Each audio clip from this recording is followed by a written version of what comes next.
Breaking news sa katatapos na laban ni Chris Eubank versus Conor Benn. Sobrang sulit ang bayad sa laban mga tol dahil swabe ang laban hanggang sukdo lang 12 rounds. Magandang pinapakita ni Conor Benn sa first round. Maganda ang fake at head movement ni Conor Benn. Naiiwasan pa niya at nakaka-counter ang jab ni Chris Eubank. Sa mga unang round, relax lang muna si Eubank. Puro jab ang binibitawan niya at kumakaunter kay Conor Benn. Madalas si Conor Benn ang bumibitaw ng power shot sa mga unang round. Nakakatama naman ito ng solid mga tol pero kayang tanggapin ni Eubank. Natural na middleweight kasi ang timbang ni Eubank. Matagal na siyang lumalaban sa 160 pounds. Samantala itong si Conor Benn, ngayon pa lang aakyat sa 160 pounds middleweight. Pero lumalaban na dati si Conor Benn sa 154.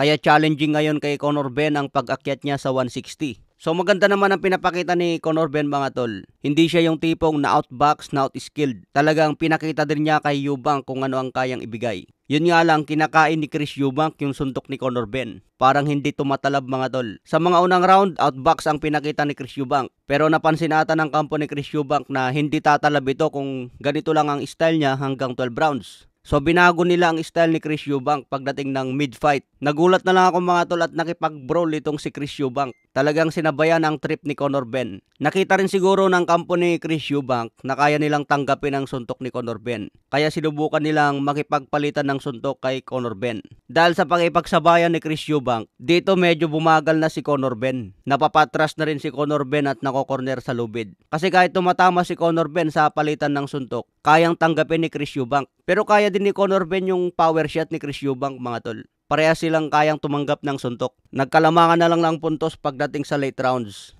Talagang sumabay na si Chris Eubank. Maraming beses din tinatamaan si Eubank. Solid din ang counter ni Conor Benn. Pero yung jab kasi ni Eubank mga tol marami. Sa isang round halos dikit lang ang laban ni Conor Benn at Eubank. Pwedeng ibigay kahit sino sa kanilang dalawa. Depende na lang kung kanino ibibigay ng hurado. Pagdating sa round 12, dito kasi nakuha ni Chris Eubank yung kalamangan. Naging pressure fighter si Eubank sa round 12. Nakipagpalitan kay Conor Benn hanggang nakokorner niya. So sa palitan ng suntok, lumamang si Chris Eubank sa round 12. All out war ang pinakita ng dalawa hanggang matapos ang laban. So dahil nakuha ni Chris Eubank ang kalamangan sa round 12, malinis yun na sa kanya. Binigay ngayon ng hurado sa kanya ang score by unanimous decision. Pero yung score mga tol 116-112. Akala ko ang magiging score lang dyan, pwedeng split decision pabor kay Eubank o kaya 115-113 pabor kay Eubank. Pero yung final score nila 116-112. Kaya medyo nadismaya si Conor Benn sa 116-112. Pero may rematch clause itong dalawa mga tol. Dahil sulit ang pinakita nilang laban at nag-enjoy ang mga fans. Walang boring sa bawat round. May rematch pa itong dalawa.